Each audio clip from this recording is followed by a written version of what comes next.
दोस्तों, क्या उत्तर प्रदेश में विधानसभा चुनाव 2027 के विधानसभा चुनाव शुरू होने से पहले ही योगी आदित्यनाथ की विदाई की तैयारी हो चुकी है क्या? कुछ ऐसे संकेत प्रधानमंत्री नरेंद्र मोदी के संसदीय क्षेत्र में और भारतीय जनता पार्टी के पुरोधाओं के एक कार्यक्रम में उसकी झलकियां देखने को मिली। कैसे योगी आदित्यनाथ की मुश्किलें 2027 के विधानसभा चुनाव से पहले बढ़ती जा रही हैं और दूसरी तरफ योगी आदित्यनाथ के खिलाफ शंकराचार्य ने बगावत का बिगुल फूंक दिया है। साफ साफ कहा है कि 40 दिन का वक्त दिया था और 20 दिन बचे हैं और 20 दिन के बाद मैं बताऊंगा कि योगी आदित्यनाथ असली हिंदू भी हैं या नहीं। यानी कि उत्तर प्रदेश में हिंदुत्व और सनातन के नाम पर एक पूरा का पूरा नैरेटिव फैलाने वाले योगी आदित्यनाथ का हिंदुत्व, उनका योगी का टाइटल अब खुद सवालों के घेरे में है। वो भी सनातन की सर्वोच्च पदवी पर आसीन शंकराचार्य ने सीधा चैलेंज किया। क्या पूरा मामला है, इस पर भी बातचीत करूंगा। और कैसे सरेआम 2 कौड़ी का गुंडा, मैं गुंडा बोल रहा हूं, यति नरसिम्हानंद, जिसमें संत का एक गुण नहीं है, एक लक्षण नहीं है, वो सीधे तौर पर इस देश के प्रधानमंत्री को, नरेंद्र मोदी को ही एक तरीके से गाली दे रहा है। क्या कुछ कह रहा है, मुसलमानों के खिलाफ किस तरीके से बातचीत कर रहा है, उसके बारे में मैं आपको बताऊंगा। और भी बहुत सारी खबरें हैं, बातचीत करेंगे। ओम बिरला कैसे बुरी तरीके से फंस गए। ओम बिरला के गुर्गे ने दावा किया जा रहा है कि ओम बिरला का गुर्गा है जिसने राहुल गांधी समेत 25 सांसदों की हत्या की धमकी दी, हालांकि अरेस्ट हो चुका है। उसके भी तस्वीरें हैं कुछ, वो भी दिखाऊंगा। तमाम सारी खबरें हैं, लेकिन सबसे पहले जरा इन तस्वीरों पर गौर कर डालिए। पंडित दीनदयाल उपाध्याय प्रशिक्षण महाअभियान 2026। अब प्रशिक्षण अभियान चल रहा है तो ऑब्वियस सी बात है, ये कोई ऐसा प्रशिक्षण अभियान तो राजनीतिक दल चलाएगा नहीं कि उसमें किसी को लिखना पढ़ना सिखा जाए। प्रशिक्षण मतलब यही कि 2027 में सरकार कैसे बनानी है।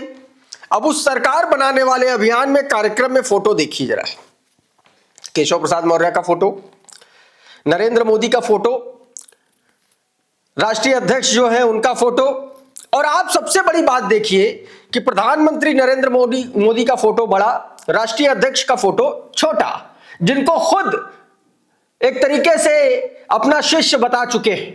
नरेंद्र मोदी अपने आप को उनका शिष्य बता चुके हैं क्योंकि वो राष्ट्रीय अध्यक्ष हैं। केशव प्रसाद मौर्य का फोटो, कहने का मतलब सिर्फ इतना है कि भारतीय जनता पार्टी के इस कार्यक्रम में उत्तर प्रदेश के मुख्यमंत्री योगी आदित्यनाथ का फोटो गायब है। कहीं भी इसमें आप योगी आदित्यनाथ की तस्वीर लेंस लेकर भी नहीं ढूंढ पाएंगे।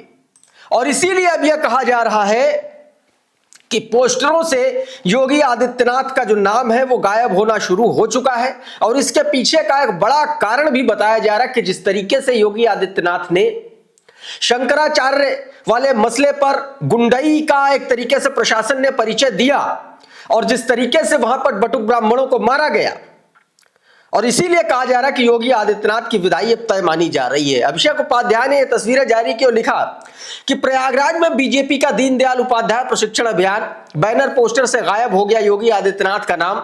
बैनर में राष्ट्रीय अध्यक्ष नितिन नवीन भी, पीएम मोदी भी, पूर्व अध्यक्ष जेपी नड्डा भी, गृहमंत्री अमित शाह भी और डिप्टी सीएम केशव मौर्य भी। यह बटुक ब्राह्मणों का श्राप है या घटते हुए कद की पहली माप, ये सीधे तौर पर सवाल किया गया। दूसरी तरफ शंकराचार्य ने देखिए क्या ऐलान किया आपकी स्क्रीन पर। सीधे सीधे कहा कि सीएम योगी असली हिंदू हैं या नकली, 20 दिन बाद हम घोषित करेंगे, बोले शंकराचार्य स्वामी अभिमुक्तेश्वरानंद। ज्योतिर्मठ के शंकराचार्य स्वामी अभिमुक्तेश्वरानंद सरस्वती ने मुख्यमंत्री योगी आदित्यनाथ और बीजेपी पर तीखा हमला बोला है। उन्होंने कहा कि बीजेपी में 2 विचारधाराएं दिख रही हैं और बटुकों के सम्मान को डैमेज कंट्रोल बताया। गोरक्षा के मुद्दे पर उन्होंने 40 दिन का समय दिया था जिसमें 20 दिन शेष है, समय पूरा होने पर स्थिति साफ करने की बात कही। यानी कि योगी आदित्यनाथ की सरकार के पास सिर्फ 20 दिन का वक्त बचा है गोरक्षा के एक तरीके से अभियान को लेकर के, उस पर बनाए जाने वाली जो मांगे की जा रही है उसको लेकर के। अब आप ये समझिए, आज तक जैसा चैनल इतने बड़े बवाल के बाद योगी आदित्यनाथ द्वारा स्वयं विधानसभा में यह कहने के बाद कि उनको शंकराचार्य नहीं मानते, आज तक जो है स्वामी अभिमुक्तेश्वरानंद शंकराचार्य ज्योतिर्मठ के शंकराचार्य जैसा टाइटल लिख रहा है। इसका बहुत सीधा सीधा मतलब है। और केशव प्रसाद मौर्य बोल चुके हैं समर्थन में, दूसरा डिप्टी सीएम ब्राह्मणों का सम्मान कर रहे हैं। अब योगी आदित्यनाथ दरअसल अकेले पड़ गए, ऐसा कहा जा रहा है, ऐसा दावा किया जा रहा है कि योगी आदित्यनाथ दिल्ली के ऐसे चंगुल में फंसे हैं कि अब कुछ कर नहीं पा रहे हैं। दूसरी तरफ एक और तस्वीर निकल के सामने आई जिसमें यूजीसी के मुद्दे पर नरेंद्र मोदी को घेरा जा रहा है। यति नरसिम्हानंद नाम का एक शख्स जो अपने आप को संत महंत महामंडलेश्वर बताता है, उसने सीधे तौर पर एक बयान दिया, और बयान ना सिर्फ मुसलमानों के लिए बल्कि इस देश में संवैधानिक पद पर बैठे इस देश के प्रधानमंत्री के लिए भी बेहद आपत्तिजनक है। क्या कुछ कहा है, पहले आप सुनिए। आज मोदी ने, मोहन भागवत ने उन नर पिशाचों का तृप्तिकरण करने के लिए जो पिछले 1400 सालों में आधी दुनिया को खाकर,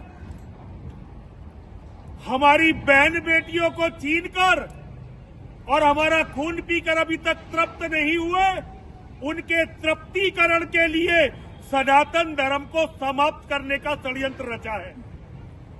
ये यूजीसी का कानून केवल सवर्णों को समाप्त करने के लिए नहीं है, ये यूजीसी का कानून संपूर्ण सनातन धर्म को समाप्त करने का एक षड्यंत्र है। नरेंद्र प्रताप ये वीडियो जारी करके हुए लिखते हैं कि आज मोदी भागवत ने नर पिशाचों के तृप्तिकरण के लिए सनातन को समाप्त करने का षड्यंत्र रचा है। नर पिशाच कौन है, इस आदमी से यह पूछना चाहिए।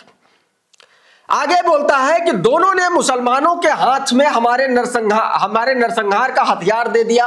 पहले ओबीसी एससी मुसलमानों को मिलकर सवर्ण को समाप्त करेंगे, फिर मुसलमान इन सबको एक तरीके से खा जाएगा। यह बात दोस्तों इस तरीके की बात कह रहा है यूजीसी के मुद्दे पर। इसी बीच दोस्तों सुप्रीम कोर्ट की तरफ से एक बड़ी टिप्पणी आई। नरेंद्र मोदी की सरकार या हर उस सरकार के लिए जो मुफ्त की रेवड़ियां देती हैं। अच्छा, यह टिप्पणी सुप्रीम कोर्ट की ऐसे वक्त में आई जब उत्तर प्रदेश में इस बात की सुगबुगाहट है कि बिहार में 10,000 रुपए दिए गए तो उत्तर प्रदेश में 20,000 दिए जाएंगे, महिलाओं को जो दिए गए थे। अब इसी बीच ये टिप्पणी आना अपने आप में बहुत कुछ बयां करता है। सीजीआई ने कहा कि खैरात नहीं रोजगार दो, ये सरकारों से उन्होंने साफ साफ कह दिया है। मुफ्त की स्कीमों पर भड़का सुप्रीम कोर्ट, सरकारों को नसीहत दी। उत्तर प्रदेश में बिहार के तर्ज पर चुनाव के दौरान हर खाते में मोटी रकम भेजने की तैयारी चल रही है। चुनाव की तिथि से 6 महीने पूर्व उसे रोकने का काम माननीय सुप्रीम कोर्ट करे। ऐसी परिस्थिति में लोकतंत्र का अस्तित्व खत्म, और इसके लिए मैं पीआईएल द्वारा सुप्रीम कोर्ट का दरवाजा खटखटाऊंगा। समाजवादी पार्टी के ये प्रवक्ता हैं आईपी सिंह, इन्होंने साफ साफ ये बात कह दी है। अच्छा, इस बीच भारतीय जनता पार्टी की सरपरस्ती में पल रहे गुंडे, माफिया, बदमाश, डकैत सब के सब एक तरीके से बिलों से बाहर निकल रहे हैं। ऐसा ही एक आदमी राज आमेरा, ये गोरक्षक है, और उसने खुलेआम इस देश के नेता प्रतिपक्ष राहुल गांधी समेत 25 सांसदों को गोली मारने की लोकसभा के भीतर धमकी थी। ये एनबीटी की खबर है। अशोक कुमार पांडे ने लिखा कि पुलिस इसे पकड़कर सिर्फ 26 डंडे मार दे तो ढंग से जिंदगी में किसी मच्छर को भी मारने की बात नहीं कहेगा। ये सत्ता, एक तरीके से गोडसे का नाम उन्होंने लिया। उसके बाद पुलिस ने इसको गिरफ्तार कर लिया है। पुलिस का बयान इस पर क्या आया है आप देखिए, और उसके बाद ओम बिड़ला के इससे सीधे कनेक्शन की तस्वीरें जो तस्वीरें निकल के सामने आ रही, तस्दीक जो कर रही हैं, वो भी बताऊंगा। पहले ये बयान सुनिए पुलिस अफसर का। देखिए, सोशल मीडिया के मार्फत हमारे जो सोशल मीडिया सेल है कोटा शहर पुलिस की, उसके पास एक वायरल वीडियो आया था जिसके अंदर एक राज सिंह नाम के व्यक्ति द्वारा कुछ सांसदों को धमकी भरा एक वीडियो वायरल किया गया है। इसमें कोटा शहर पुलिस ने तुरंत एक्शन लेते हुए उक्त आरोपी को डिटेन कर लिया है, और जल्द ही जैसे ही इनके पास जो एफआईआर दर्ज की जाकर इनके खिलाफ विधिवत कार्रवाई की जाएगी। अब इस बीच ये देखिए, जरा ये तस्वीर देखिए, सुप्रिया श्रीनेत ने जारी किया। ये लड़का देखिए, इसी ने धमकी दी थी मारने की और ओम बिरला बाकायदा इससे स्वागत करा रहे हैं। देखिए देखिए ओम बिरला की गाड़ी आएगी, वहीं रुकेगी, स्वागत करेगा ये आदमी। अच्छा अब ये कैसे नहीं मान लिया जाए कि ये लोग इनके जानने वाले नहीं हैं। सुप्रिया श्रीनाथ कह रही कि ओम बिरला की गाड़ी रुकती है, फिर राहुल गांधी को गोली मारने की धमकी देने वाला राज सिंह ओमेरा उन्हें माला पहनाता है। बड़े नेता जान पहचान वालों को देखकर गाड़ी जरूर रोक देते हैं, अच्छी जान पहचान मालूम पड़ती है दोनों की। इसकी धमकी पर भी कुछ बोल दीजिएगा बिरला जी। एक और तस्वीर देखिए, ओम बिरला खाना खा रहे हैं और पीछे यही चिंटू खड़ा हुआ। ये वही चिंटू है जिसने लोकसभा के भीतर घुस करके 25 सांसदों को मौत के घाट उतार देने की धमकी दी है। अब आप सोचिए, अगर ओम बिरला के सिरहाने खड़ा ये शख्स लोकसभा में घुस करके हत्या करने की धमकी दे रहा है, तो इसमें सच्चाई कितने प्रतिशत होगी जब स्पीकर के साथ ही खड़ा हुआ है। प्रशांत कनौजिया ने वीडियो जारी किया और लिखा कि goon has close proximity to Om Birla, he threatened LOP Rahul Gandhi, this speaker should be impeached and he no moral authority to be on the chair. सीधे तौर पर उनके खिलाफ महाभियोग प्रस्ताव की बात चली रही है। प्रशांत कनौजिया लगातार इस तरीके की बातें अपने ट्विटर हैंडल पर लिख जा रहे हैं। इस बीच एक ट्वीट आया भारत को अखंड भारत दिखाता हुआ। जरा ये नक्शा देखिए, इसमें देखिए पाकिस्तान, श्रीलंका, बांग्लादेश सब कुछ इसी में समाहित कर लिया है। ये मैप जारी किया। अब डॉक्टर मुकेश कुमार इस पर लिखते हैं कि आप ही बताइए इस मूर्खाधिराज कर्नल भट्ट को क्या कहा जाए। पाकिस्तान, बांग्लादेश और चीन सबको भारत का हिस्सा बता रहा है। यह सवर्णवादी, मनुवादी, विस्तारवादी हिंदुत्व मानसिकता है जो अखंड भारत के लिए दिवा स्वप्न देखता है और फिर दुनिया भर में नफरत फैलाता है। सेना में ऐसे भट्ट भरे पड़े हैं, इस तरीके से ये बात कहेगी। इस बीच कैसे मुसलमानों को प्रताड़ित किया जा रहा है उसकी भी तस्वीरें जरा देखिए। ये वीडियो देखिए, ये बरेली की तस्वीर है। ये देखिए किस तरीके से एक सड़क छाप गुंडा आता है और अधेड़ उम्र के टोपी पहने हुए मुसलमानों को थप्पड़ों से मारना शुरू कर देता है। यह हिंदू रक्षा दल का जिला मंत्री, बरेली का जिला मंत्री बताया जाता है। कायदे से इसके थप्पड़ के जवाब में 4-6 लाठियां जब पुलिस मारती तब इसके दिमाग ठिकाने होते, लेकिन बरेली पुलिस को ये वीडियो टैग किया जा चुका है। मुसलमानों को इसने भगाया, दौड़ा दौड़ा करके देखिए कैसे इसने मारा है।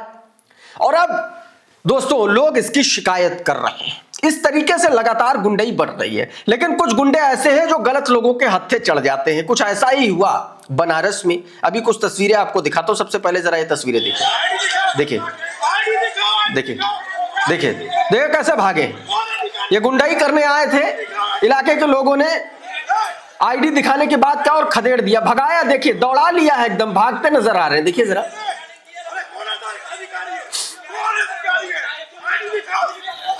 देखिए देखिए भाग खड़े हुए।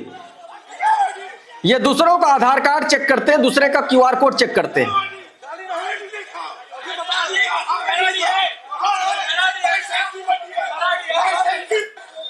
ये देखिए खदेड़ दिए गए। अशोक कुमार पांडे लिख रहे हैं कि कोटद्वार के दीपक की दिखाई राह पर चलते हुए बनारस में लाइसेंस चेक करने आए बदमाशों को आईडी मांगते हुए दौड़ा लिया गया।